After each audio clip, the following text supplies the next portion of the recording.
This podcast is sponsored by nobody.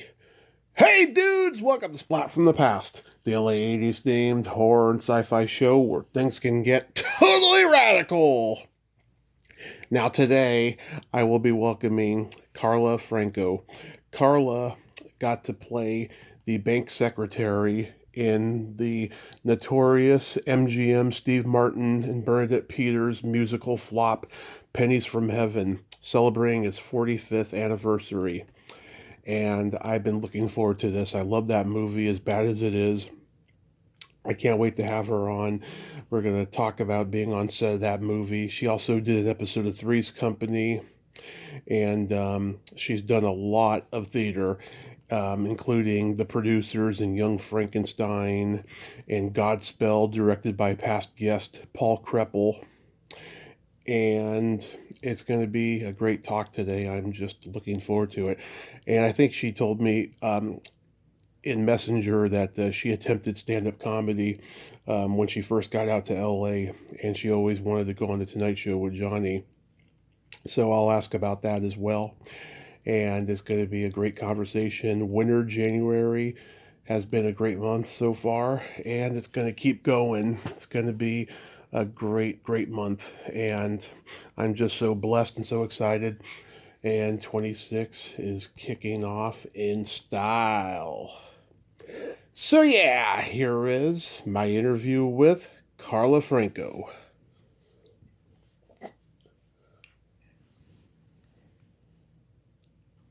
Hey Karla, welcome to the show. How are you today? I'm doing fine, Tommy. How are you? It's so nice to meet you, at It, least virtually, over the yes, phone. Yeah. I am fantastic, and it's nice to meet you too. This is such a great honor. Thank you so much for coming on today. Oh, my pleasure. Golly, it's been a while since I really put much thought into some of my shenanigans from my former days in the film and TV industry. So this was quite a surprise and pleasant. It's like, oh wow, I get to renew old memories with myself and with someone that actually probably is interested. So thank you so much for inviting me in. My pleasure, my pleasure.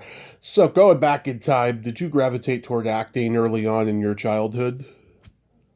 I started out actually as a dancer when I was 3 years old. I was always had a real personality that liked to kind of entertain, and I think my mom reminded me that, even as a young child, I was always sort of, when you put me in front of a crowd and I wanted to be a Shirley Temple type person where I would just wanted to entertain. So yeah, I started in as a dancer, and I danced for many years, and then I kind of merged into musical theater in high school and Mm-hmm. started doing, plays and musicals specifically, but I always was kind of poked fun at. I was kind of, I won't say bullied because in those days I don't think we called it bullying, but, they would poke fun at me and they would, call me, skinny mini and, Yeah. turn sideways and stick out your tongue, you look like a zipper, that kind of thing. And so because I was poked fun at, I kind of did the opposite, and I kind of threw it back in their face, and I became kind of the brunt of their jokes. So Mm-hmm. I would say that I developed my sense of comedy and characterization Right. from just kind of, fighting off their comments in a kind of Yeah. humorous way. So I was poked fun at, but also I was kind of a favorite in the theater department. And so with my dance experience, and I was in choir, and I loved, being a character and kind of sort of class clown. So that kind of led me into stand-up comedy, which is kind Mm-hmm. of the reason I left Indiana and moved out to California, because I wanted to go on Johnny Carson. I wanted to be a Yeah. stand-up comic. And I got out here and, started making my way into that industry, which is a difficult thing because I picked up my life. $400 I'd saved up as being a waitress, and got everything in my little fluorescent green Isuzu and drove across country for 4 days and arrived here in California to be in the movies. I mean, it was one of those stories that, you hear, in 42nd Street, in the Peggy Sawyer kind of idea, where you just are going to go either to be in the movies or go to Broadway and be a star, with my little suitcase. So I did that. I didn't know anyone out here. Mm-hmm. I just drove my car out and said, I'm going to go establish myself in California as a performer, and I want to go on Johnny Carson and do my set and have him call me over to the couch, and that'll be the breakout, moment. And it didn't happen. But I did. I did start doing film and TV and got an agent, and she was her name was Mary Murphy, and she was sending me out for things, and they liked my comic chops. So I was sent out for a lot of the Gary Marshall kinds of sitcoms, and they kind of billed me as a young Goldie Hawn. So at the time, I was going in for a lot of sitcoms and comedic roles in commercials that were kind of quirky character, and that's kind of how I got started and ended up, getting into Pennies from Heaven, which was, it was a big deal for me at the time. I'm going to ask you. My SAG. Oh, sorry. Go ahead. That's okay.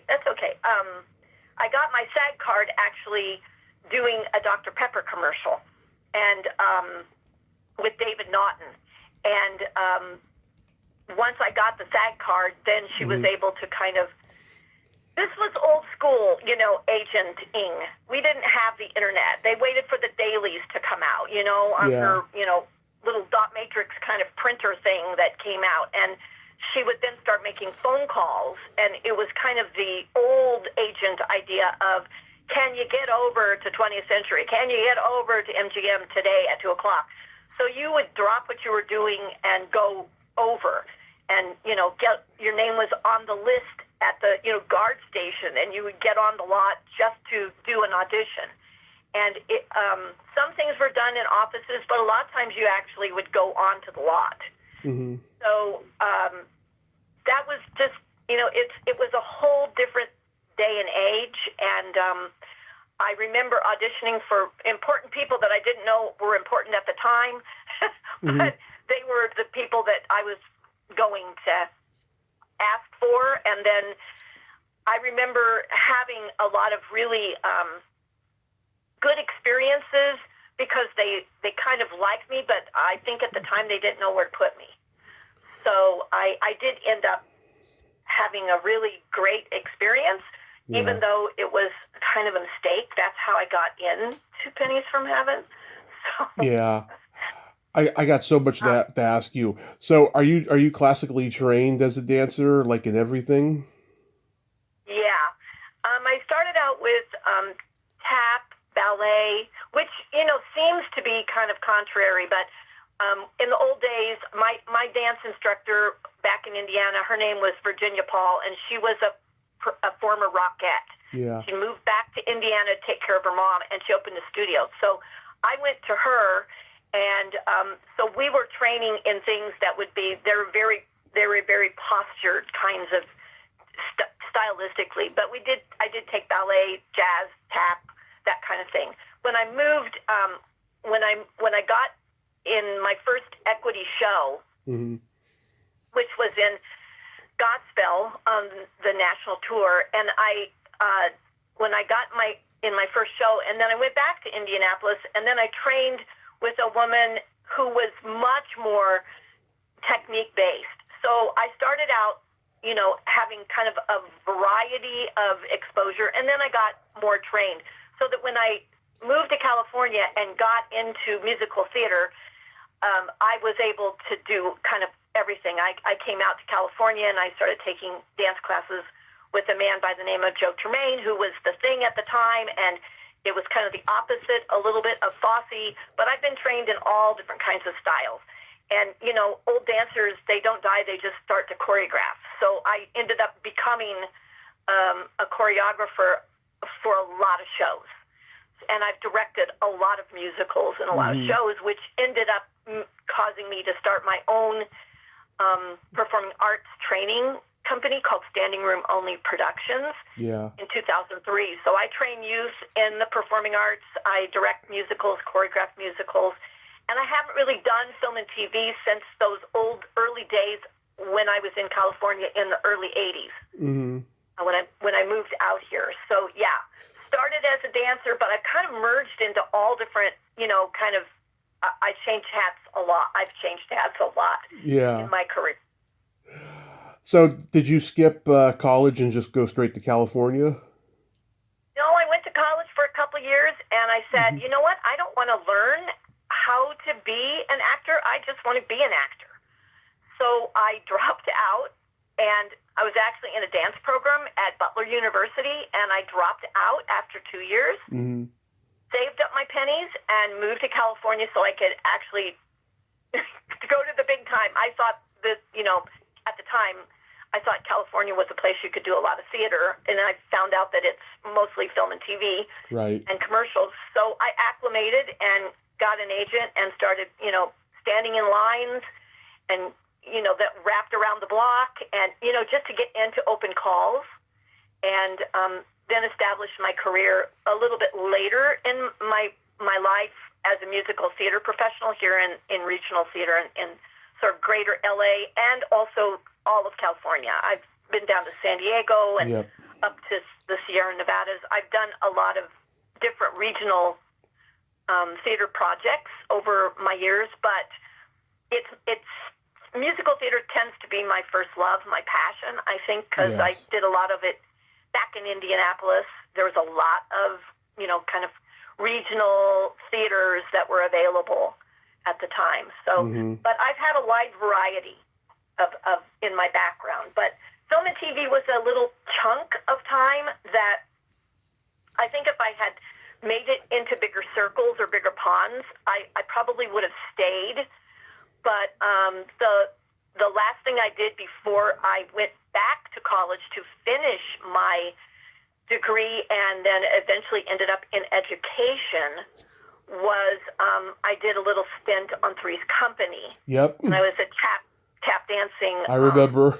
Music, I did a singing telegram for John Ritter's restaurant. So that was my, the last, thing that I did. I did a couple of little one-liners that sometimes, they called them under five at the time. And I did a couple of those on stuff like, It's a Living and Archie Bunker's Place and stuff. But, sometimes those under fives, they get cut on the floor and they don't ever, I still have the credit, but I don't think I'm in them. And then I did, commercials. I was, the Dr. Pepper thing, it was like really, it was when I'm a pepper, you're a pepper, wouldn't you like to be a pepper too? It was when that whole campaign was going on. And there were several in that series with David Naughton. He had like a 5-year contract. So I did that. That was really fun.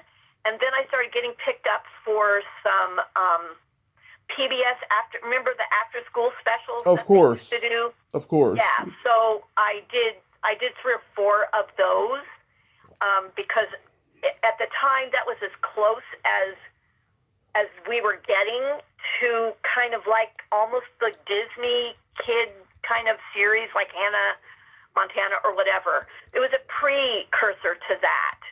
And the sitcoms like Laverne and Shirley and, Mork and Mindy and Happy Days and all of those that came out of that syndication, that's the ones that I was auditioning for. And then the PBS specials for kids were kind of like the junior version of some of those. So I did a lot of PBS stuff. So when you wanted to do stand-up, did you go to the Comedy Store? I did. And I will have to say, I used to do stand-up. I used to open for some bands back in the day, and this was, in the 80s when I got to California, and those bands don't even exist anymore. But, and I just did small little things. I did a pretty long stint for about 1.5 years at this place in the San Fernando Valley called the Sportsman's Lodge, and they had cabaret nights on Monday and Tuesdays, and I used to have kind of a long-standing, for at least a year, on Monday nights, I would go do my club act, and it was a combination of vocal, I would do songs, and they would be tied together with stand-up comedy. So, but it was more like a little bit of a cabaret club act. But I focused on comedy, but then I would sing maybe 3 songs in my 40-hour set. Mm-hmm. So somebody suggested that I go try my luck at the Comedy Store and what was the other one? Last Stop and Last Connection or something like that on Sunset Boulevard. There was about 3 comedy stores back in the day. Yep. But the Comedy Store was the one where you would go and on open mic night. On Monday night. Yes, you would go over there and sign up with a man with a clipboard in front of the store, in front of the Comedy Store. Yep, I did it. Did you do that? I did it 10 years ago. Yeah, it's a completely different system now. It's just, you have to keep doing it until you get chosen. It's bullshit is what it is. Oh, okay. Well, back in the early 80s, the way that you did it was you just signed up, and then they would take sign-ups between 6 and 6:30 or something like that. And then around 7:30 they would start and they would tell you what number you were. That's it. Yeah. That's what they did. Yeah. Yeah. And I got on, probably about 10 o'clock, which actually was not terrible because, it was maybe there was 5-6 people ahead of me. And I was the only woman at the time that was on the docket for that particular night. And I did it maybe twice, 3 times, but I'm going to tell you that when I would do it for bands, and I had like a set, and they were waiting for the band to come on, and basically people were just getting drunk and waiting for the main stage act, right? Yeah. So I would be, I would do my shtick, and my humor was at the time kind of a little bit like Joan Rivers. It was very self-deprecating. Yeah. And it was like, I'm skinny and, I got to tie a pork chop around my neck to get the dog to play with me, kind of comedy. Yeah. And, so it went fine. When I went to the Comedy Store, and now there's these people are coming to listen to comedy and to either love you in the first 30 seconds or start throwing maraschino cherries in your face. Do you know what I mean? Get off the stage. Yeah. And there was a picture on the wall of Eddie Cantor. And they would say, if that light goes on, you need to wrap up your set and get off. Yeah. And, they gave you a certain amount of time that you had to stay within these confines or literally they're going to get the hook, Yeah. So I just remember feeling at the Comedy Store so nervous that my knees were shaking and I was thinking that I was going to fall down, Yeah. And I said my first couple of jokes and they just didn't go anywhere. It just fell flat on the floor. Oh, God. And then I started getting a little more warmed up. And as you can tell, just from talking to me, I talk, my cadence is really fast. Yep. And so sometimes as I would get going on it, I would interject things that I didn't have any idea that I was going to put in there. And that was what was my sort of asides that I thought of in the moment. That was what was making people laugh. Wow. So I was nervous. They liked me. They told me that they wanted me to come back.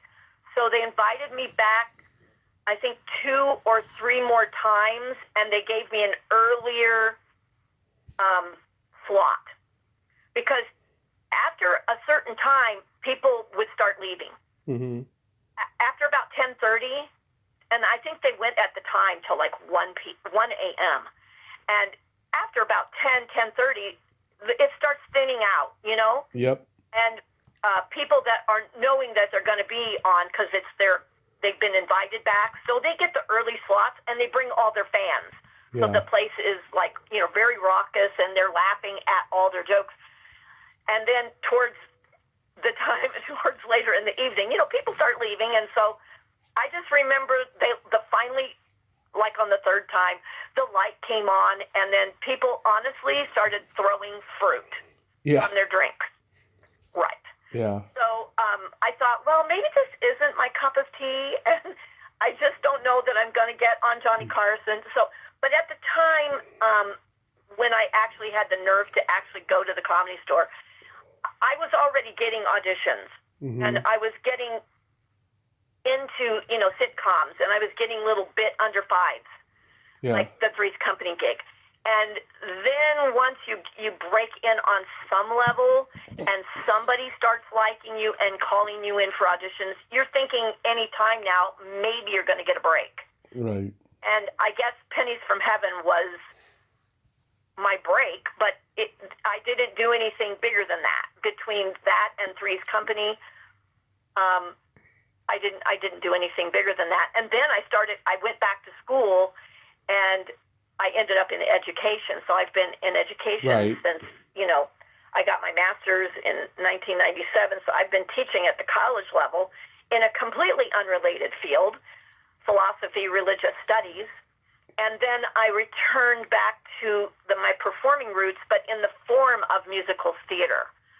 So I had my little comedy stint, and I did, after that, upon occasion, I would speak, or I would be invited to speak to some type of women's group or whatever. And I always integrate comedy.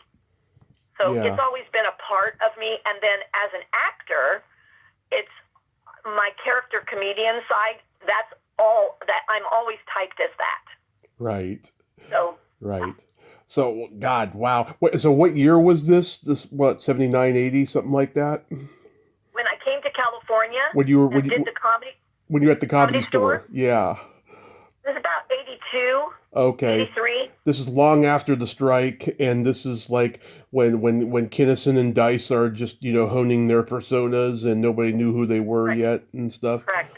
Yeah. Correct. Yeah. Right. Well, and at the time, I remember, bigger names that were invited to come to the Comedy Store, and they were meant to draw a crowd. And then the lesser people that were trying to get their sea legs in comedy, they were invited to kind of open for them. So being at the Comedy Store in that day and age, with some of the greats. Yeah. And then after that, like Steve Martin, he had, of course, had his day on Saturday Night Live, and he was very well known. And then they asked him and Bernadette Peters to do Pennies from Heaven. Right. So he was already such a celebrity and such a name. So when I got a chance, and of course my role in Pennies from Heaven had nothing to do with comedy, had nothing to do with anything that I had previously sort of been typed out as. Yeah. And it was a complete accident that I got in the movie. It was not, I was going in to audition to be a dancer in those big, Busby Berkeley numbers. And the fact that I got to be like a named character at the end of the film, you see my name go across the credits. Right. That I got to be in frame with Steve Martin, that I got to be on set for 5 days just to do the 2 or 3 scenes that I was in, and most of what I was in didn't even end up in the movie. Yeah, I was going to ask that. I was going to ask if you had more to do that was cut, because, you just did it for that moment and stuff. But you do leave an impression. You're adorable, the way they made you look so 1930s. Yes, and you can tell I was a skinny mini. I was, 100 pounds wet, dripping wet. Yeah. And my agent said, she called me, and I was working at a restaurant in Encino at the time called, what was that called? I forgot the name of that restaurant. But I was working as a waitress, and she called me because we didn't, this is an era where you don't have cell phones. You don't have beepers even. It's prior to that. You've got an answering machine, and you've got a hard landline, right? Mm-hmm. So if you're not home and they leave a message, and you don't get home from work, from Houlihan's restaurant where I was working, and you check your messages for the day. Yeah. So if you get home and they've called and they say, get over there by 2:30, and you get home at 5:30 and check your messages, you missed the call. This was even before, people weren't carrying beepers even at the time. So sometimes you would give them, I would give them, my agent had my Houlihan's, phone number of where I was, slinging lunch, and they would call and say, there's an emergency, can I talk to Karla? And she would say, you've got to get over there. So I would have to say, somebody can cover my shift, finish up my tables, I've got to leave. And my work was pretty decent about it. They're not as decent anymore about things like that, but they were at the time. And so I rushed home. I got ready, and she said, get over to MGM. Okay, so I did. I drove over to wherever it is, Culver City or wherever that is, and my name was on the roster, and the guard said, go over here, park your car, and go into whatever studio 12. Okay, so I'm running late because I was supposed to be there, and traffic was horrible on the 405. Right. And I'm, don't exactly know where I'm going, and, you don't have Waze. You've got your Thomas guide, and you're trying to, maneuver all this. So I go rushing in, and at the door at Studio 12, as I come in the door, I see nobody to, quote, check in with. You know what I'm saying? Yeah. And coming down the stairs is a man, and he says, oh, you're here, finally. And I said, I'm so sorry. I'm so sorry I'm late. I couldn't find I couldn't find where to come in, and blah, blah, blah, blah. I'm just, a mess, a frantic mess. And he yells up the stairs. He says, Bobby, get down here right now and get her into costume. Mm-hmm. So Bobby comes down the stairs, and they rush me downstairs, and they start literally ripping my clothes off and pushing me into this dressing room. And this black dress, they say, step in, and I pull up the dress, and now the guy, Bobby, he pins it with straight pins straight down the back. And he goes, oh my God, fits like a glove. Yeah. And he said, let's go. And so I am like, gosh, this is really weird that they're already putting me in costume for a dance role that I haven't even achieved yet. I think I'm supposed to be coming over here for a dance audition, right? So Right. I've got Leo and tights at the time, and a dress over top of it. And anyway, they pull me out of the dressing room, and now they take me back up to that kind of area where I first walked in, and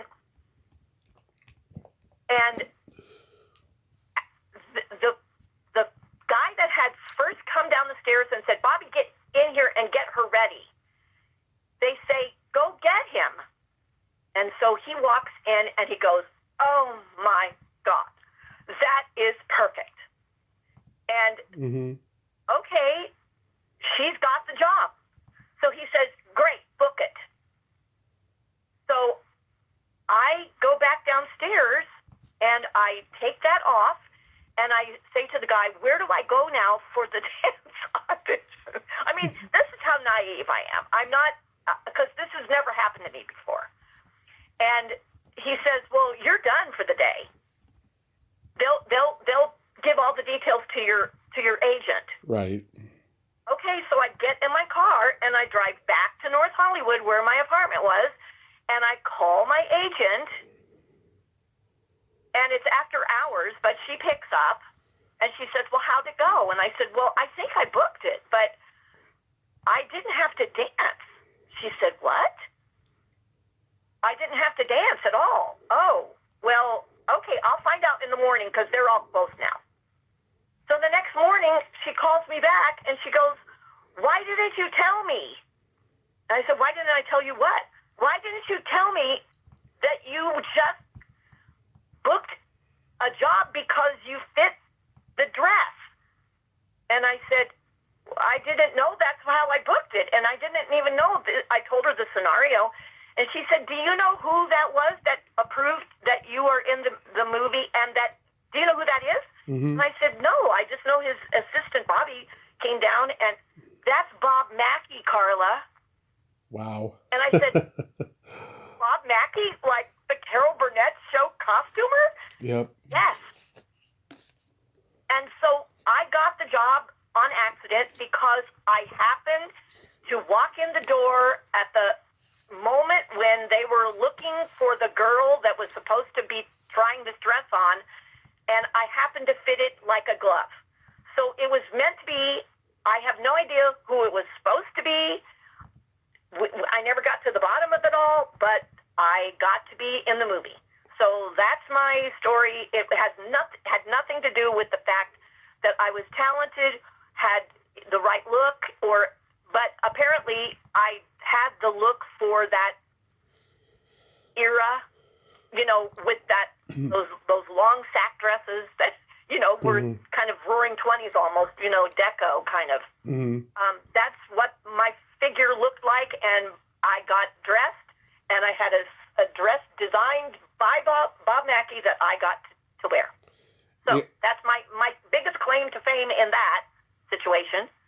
Yeah. And most of my stuff that I did book, it was kind of on accident, or it was kind of just kismet. It happened. It was not like I did a lot of convincing. I walked in, and my personality or the energy that I projected in the room was like one of those things where they say, I'll know it when I see it. I walked in, they saw it, and they said, book her. So, yeah. When I was a kid, like ages 2 to 10, we had this VHS tape of a movie that was recorded off of one of our local UHF stations, and there was a preview for this movie on it, and I remember thinking, oh my God, Steve Martin's hair is brown, and this movie looks weird, and I wondered why nobody played it on TV anymore in my childhood.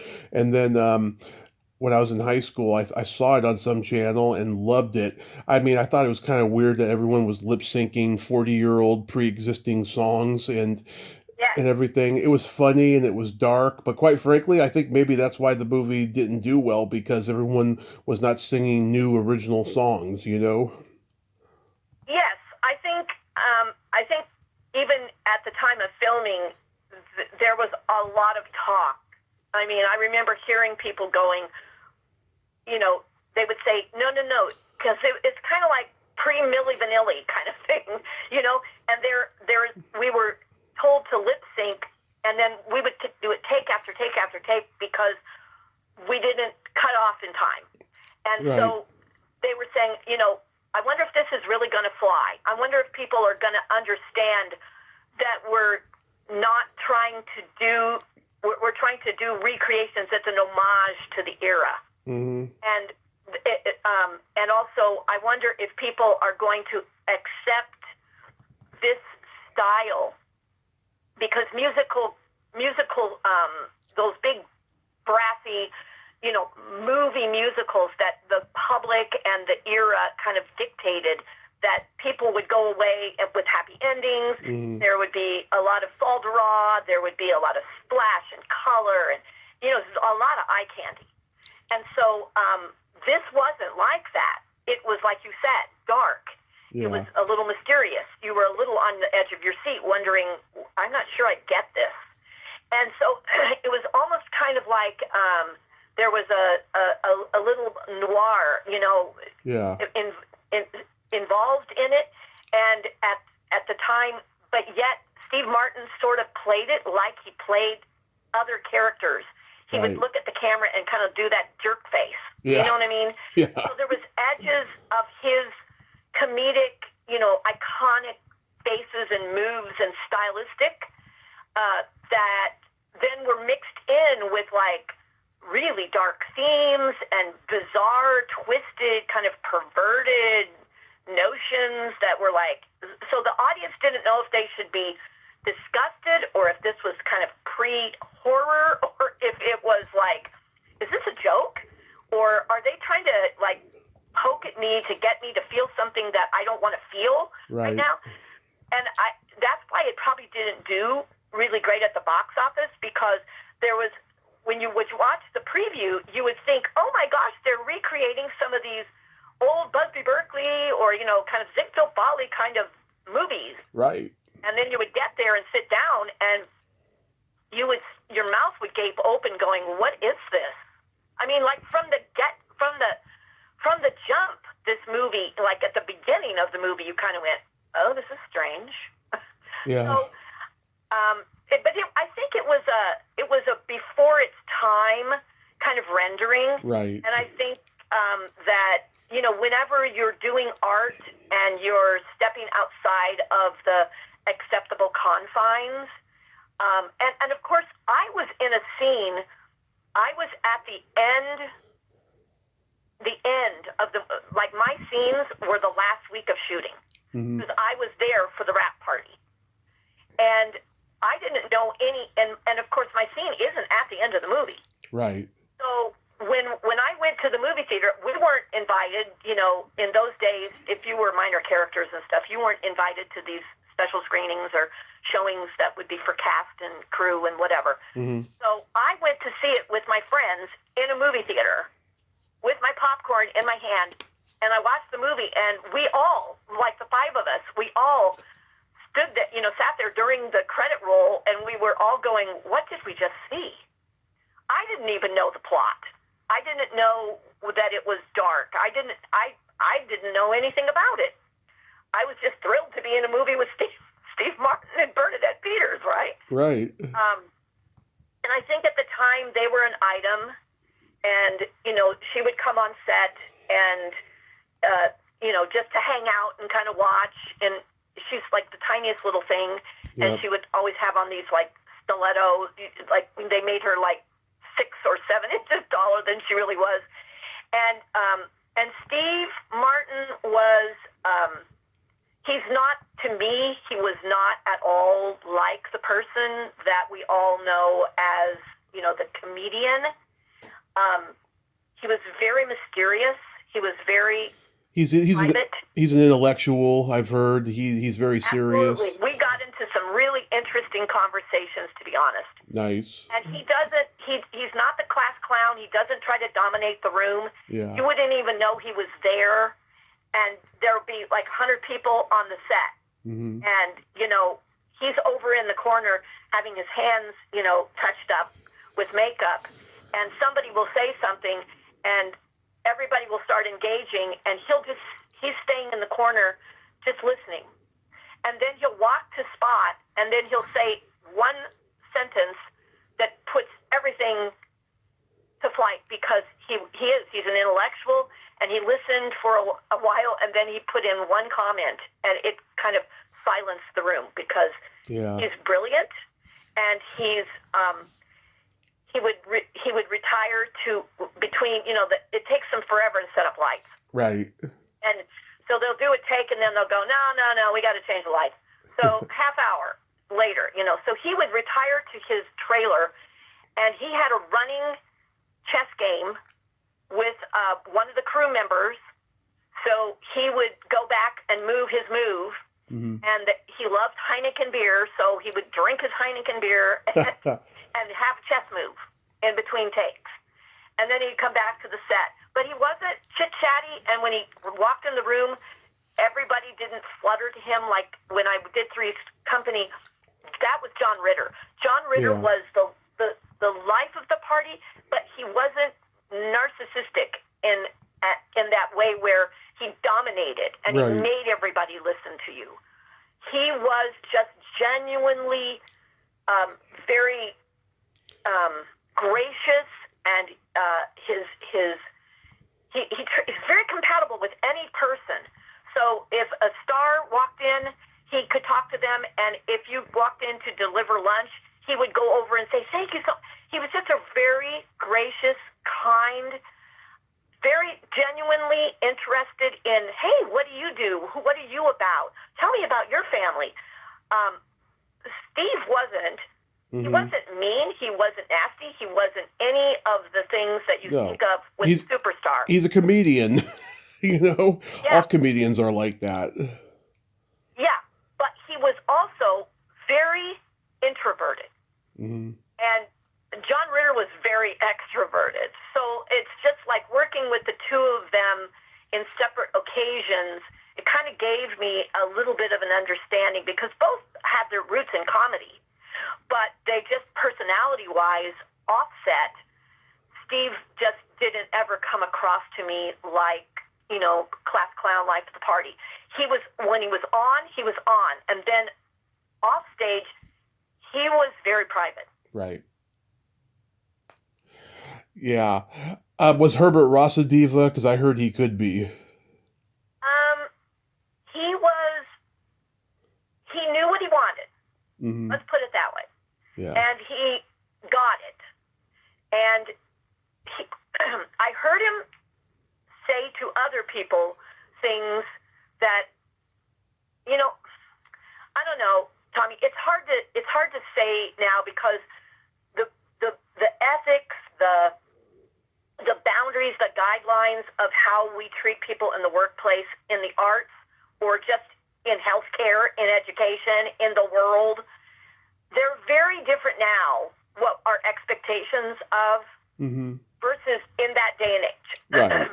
And so when you talk about harassment, or you talk about emotional abuse, or you talk about somebody being anything nowadays, and everybody's screaming their rights, their rights, their rights. Do you know what I mean by that?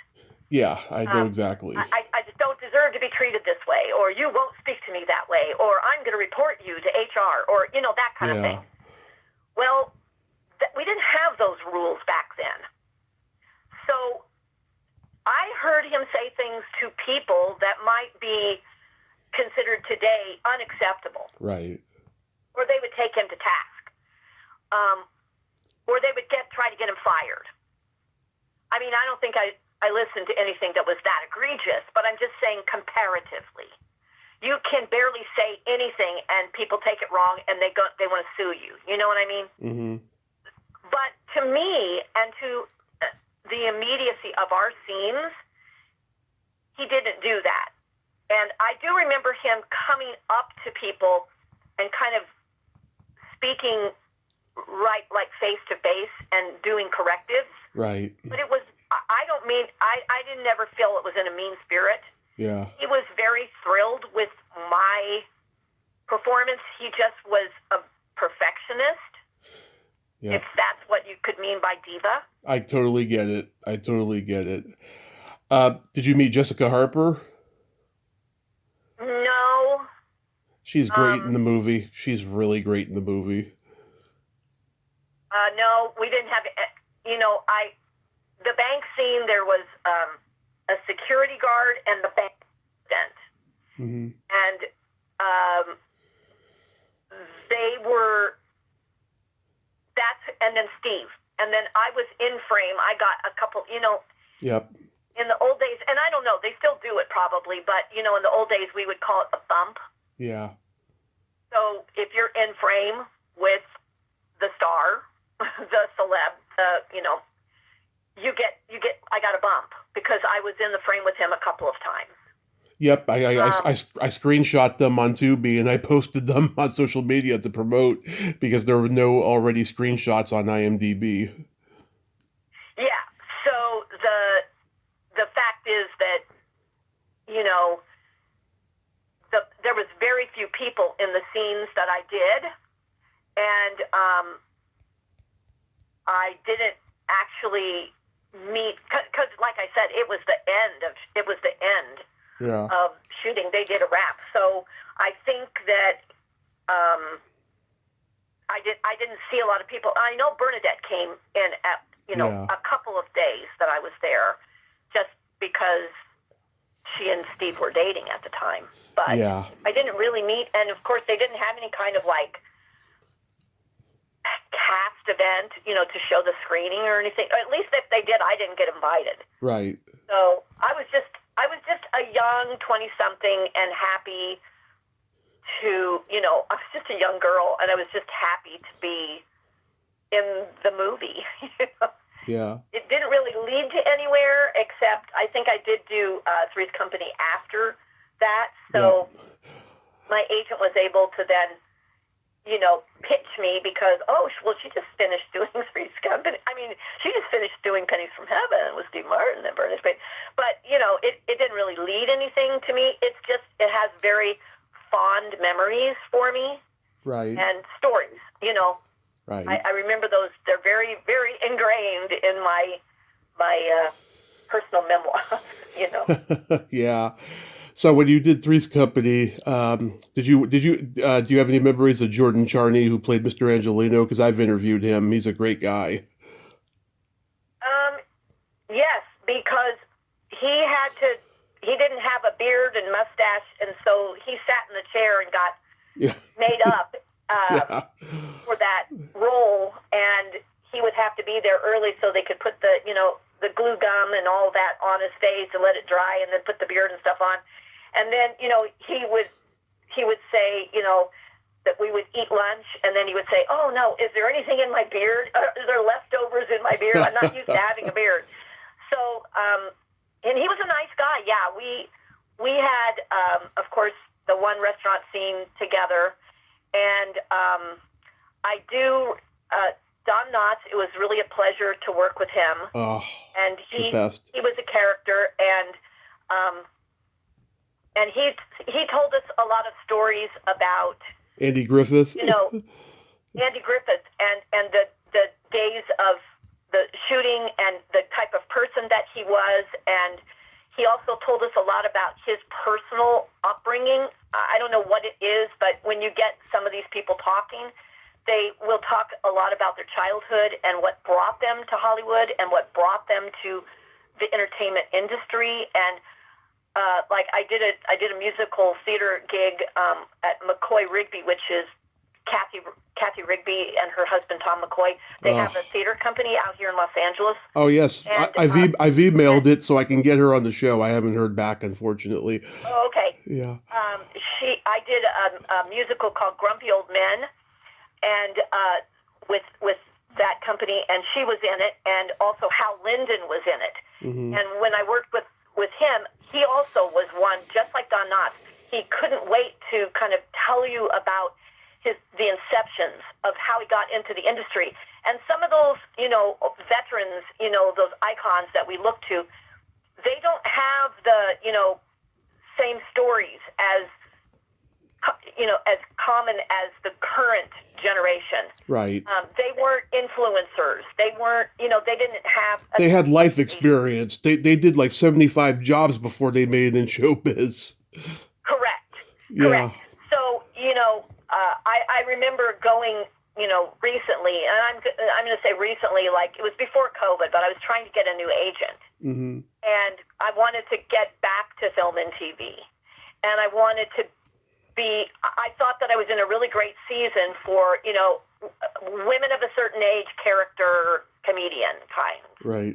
And I thought, maybe I can get some more gigs now. I've done musical theater, stint for a couple of decades, and I would like to get back in movies and TV, specifically because there's so many channels now. There's so many streaming platforms. There's so much possibility.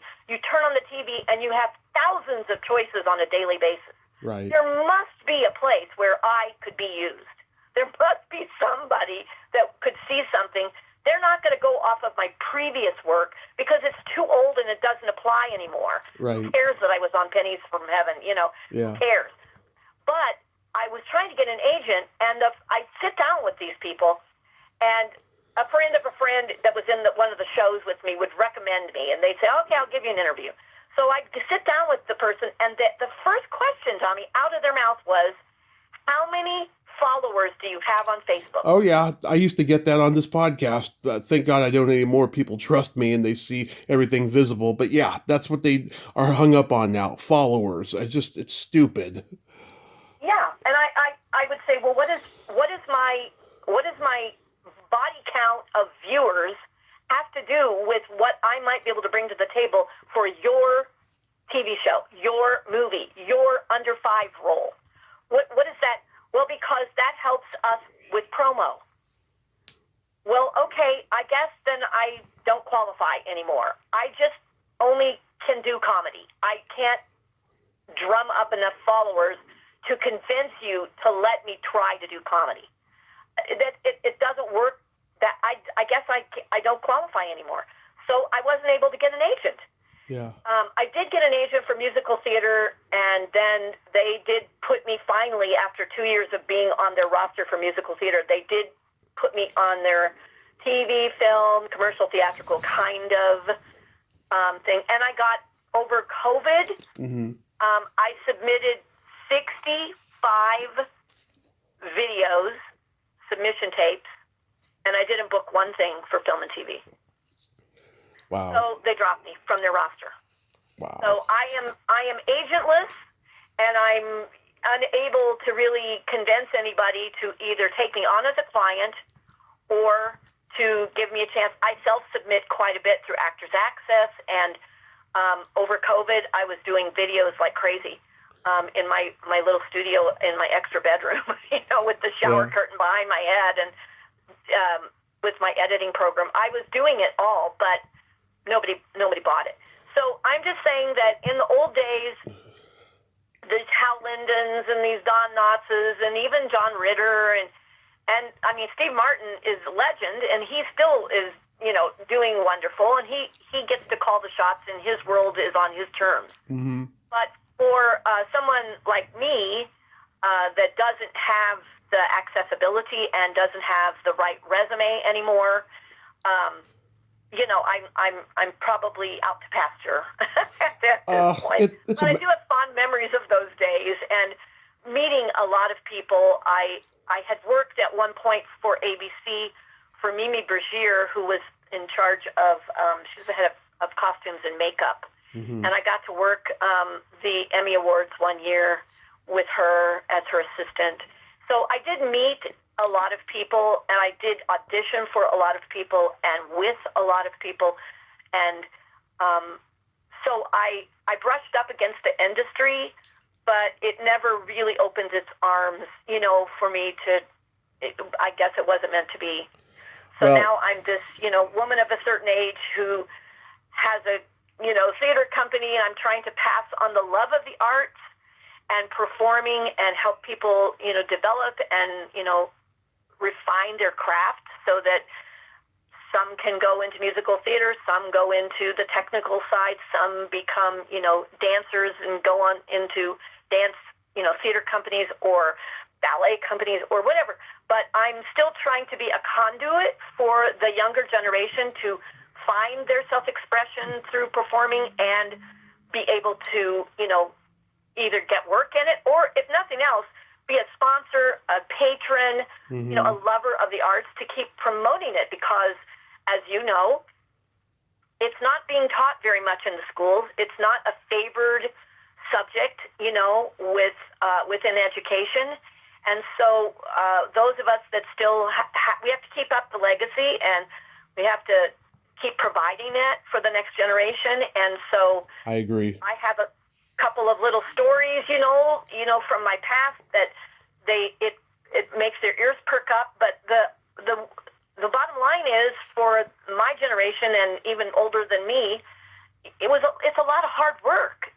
Right. It's not just how many followers or how much silly TikTok videos did I make, and now suddenly someone with very little talent but with a lot of followers and ingenuity because of today's standards, they get put in the Broadway shows, they get put in the movies, they get put on the television sitcom because their name.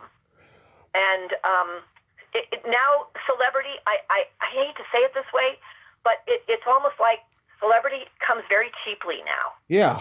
I have students and I have fellow actors I've been in colleagues in shows, and they think that their sacrifice for the arts was because they stood in line for 8 hours to become a contestant on American Idol.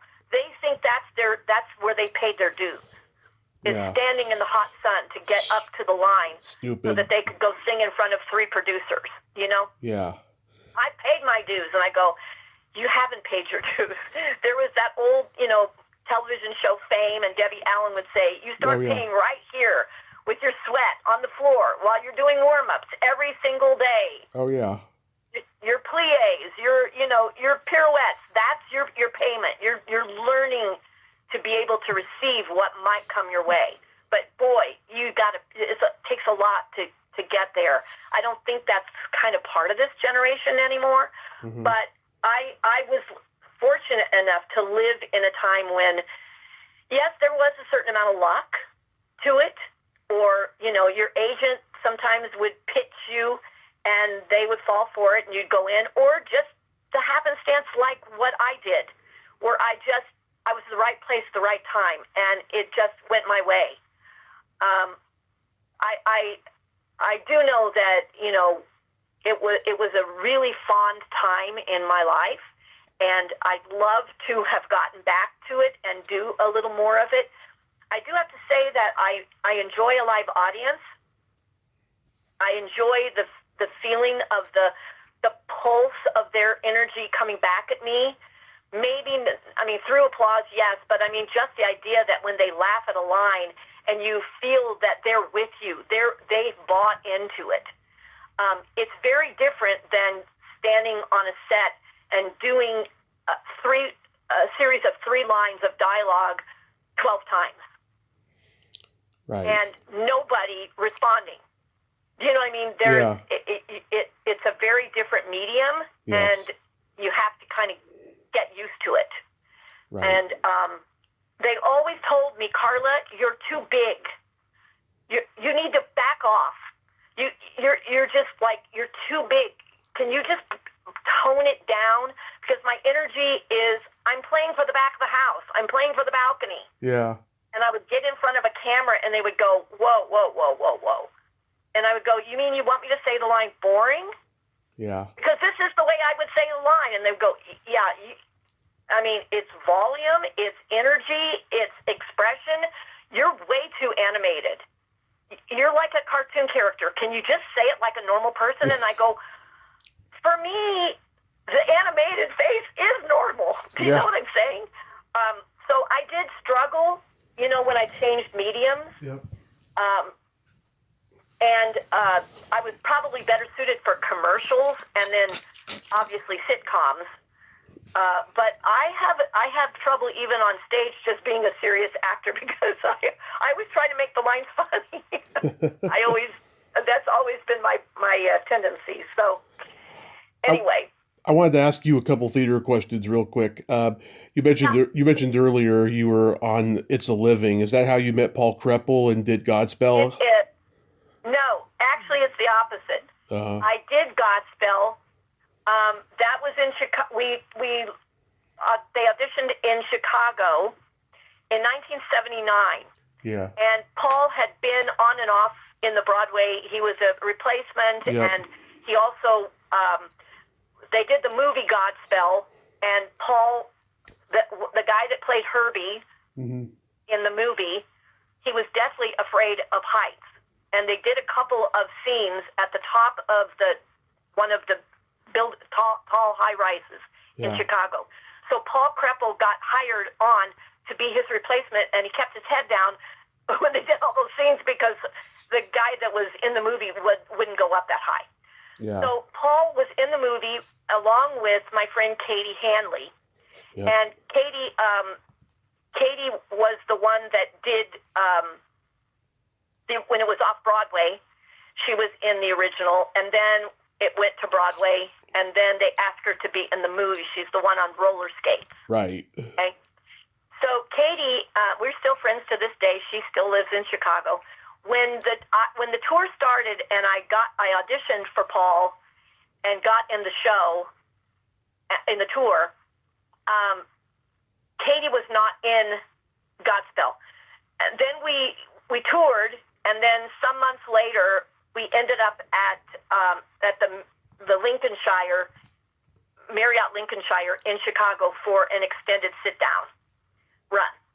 And Katie joined the cast at that point, and on the tour, I sang Day by Day. I had the Robin Lamont role, and then when Katie came in, because she had done Day by Day, on Broadway, they bumped her into that role, and then I switched to the By My Side role. So I met Paul at the audition in Chicago, and I was a little girl from Indianapolis. I had been called back to the final callback for the tour of Chorus Line in Indianapolis at Butler University, and I got cut. Got down to the last two girls for Maggie, the one that sings that big part of At the Ballet. And I got cut. So I went into the bathroom to change and collect my things. And in the bathroom, I heard two girls talking about the audition for Godspell in Chicago the next weekend. And I walked out of the stall and I said, "Where's that going to be?" And they said, "It's going to be at the Athenaeum in Chicago next weekend." Well, this is before social media. This is before, we used to look at the trades either in Variety or Backstage magazine, whatever. But I didn't really have access to those. My dance instructor did, so I went and looked it all up. Got in my little car, drove up to Chicago. My sister lived in Michigan City, so I spent the night at her house, drove into the Loop, went to the audition, and stood in line. And I was non-equity, and there's 10 people in the show. And I was the only non-equity girl that they hired out of 800 people. And I got to sing the famous Day by Day. So it was once again kismet, how I found out about the audition, how I went up there. I was really bold. Yeah. And I was a very, I just was going to try anything. And I was like, yeah, life isn't going to stop me. I'm going to make it happen kind of gal. Yeah. So I just went up there and got in the show, and I met Paul, and then after Godspell ended, I stayed in Indianapolis for another 6 months, and then I moved out to California. And when I got out to California, he's bi-coastal, so he has a place in New York, and he also has family and house out here. And his partner is Murphy Cross. Do you know who that is? No. Okay, she's another one you should probably have on your show at some point. Anyway, Paul and Murphy, they had a place out here, and so he started doing It's a Living, and they had him on as Sonny, and it was a recurring role, and so he's the one that talked to the casting director.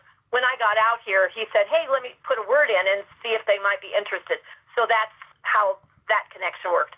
And once again, I didn't know anybody in California. I didn't know anybody in Chicago, but I met two people, Katie Hanley and Paul Kreppel, that then ended up becoming, life friends, legendary, friends that connected me and put me into other things, or at least helped connect the dots in my early career when I got out here. Yeah, I had Paul. She was in Xanadu when she got out here, and she did and then she became a lawyer, believe it or not. She left the industry and went to law school and became a lawyer, like her parents. So, in those days, it was a lot about connections. And of course, you had done, people were able to extend favors. I don't think they can do that as much. No, it's sad. But I had Paul on last year. He's an interesting guy. You did both. Yes, he is. I love Paul Kreppel. Yeah. And you did both the producers and Young Frankenstein on stage. Did you ever get to meet Mel? Nope. Oh. Nope. I did the producers down at a regional theater, big outdoor amphitheater, kind of like the Hollywood Bowl, down in Vista, California, Moonlight Stage Productions. And my friend Larry Rabin, who directed that production, remember I told you I was a choreographer. I used to be a choreographer for show choirs back in Indiana. Yeah. Where show choir sort of originated. And Larry was one of my students back in Indiana when I was doing show choir choreography. So he has now become, like kind of one of the kingpins of musical theater, both coasts and all over the country. So Larry was directing that show, and I did the little old lady. It was such a fun role. What a kick in the pants that show is. But yeah, I didn't ever get to. He did get invited, and I believe he sent us an opening night, congratulatory letter that was read at Circle Up right before the show. Nice. But he didn't come. It's sad, but at least you got to do those shows. Those are great shows, and of course, Yeah, they great are, movies. absolutely. And of course, great movies. So, do you have anything upcoming you could mention? Actually, I told you that I kind of changed hats from performer to, Yeah. director or choreographer or whatever. I've just been invited to direct Godspell for the 50-year anniversary at Nice. Azusa Pacific University. Nice. Yeah, so that just was a little New Year's present that popped up. Last year I directed Wizard of Oz in Riverside, California. So I've been putting the director hat on lately, more so. The last stage production that I did was in Cinderella. I played Madam and the stepmother, and I love playing those really juicy character, kind of the antagonist or you love to hate them kind of roles. Yes. But, COVID has done a number on, our industry. Yep. Whether it's film, TV, theater, over COVID, some of the theaters that I was a regular working in regional theater. Right. Some of those professional theaters, they just folded. Right. In Los Angeles. So, and Broadway's not doing great, and some of the tours, they're folding. So I've been trying, but nothing to speak of. So I guess I'll change hats, and there's a special place in my heart for Godspell because it's where I got my equity card. Really kind of launched my professional career in that way in musical theater. So to go back, and I've directed it a couple times in my career, but now I'm going to get to do it for the 50-year anniversary with students that are preparing in a musical theater program. Their track is going to put them hopefully in the profession at some future point. So it will be interesting and an honor to be able to direct them, for this production. And I didn't even realize till my friend told me that it's 50 years anniversary. So I'm sure they'll be doing something with that this year as well. Oh, that is so awesome. That's so awesome. I hope it's a great turnout for you. Real quick, we gotta play my secret silly game.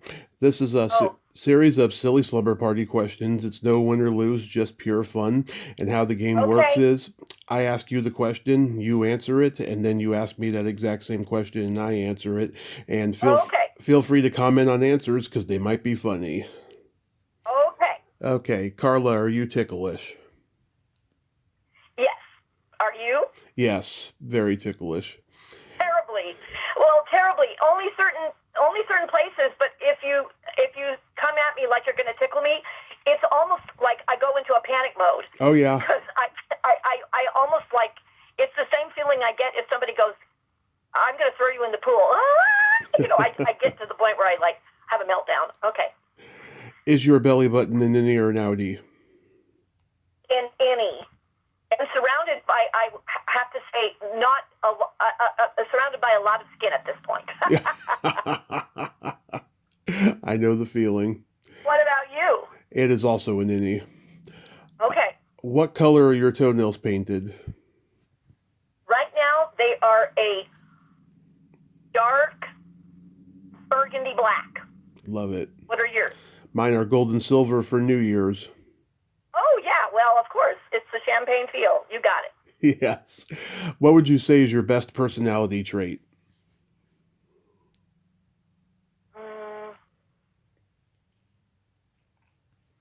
I'm a storyteller.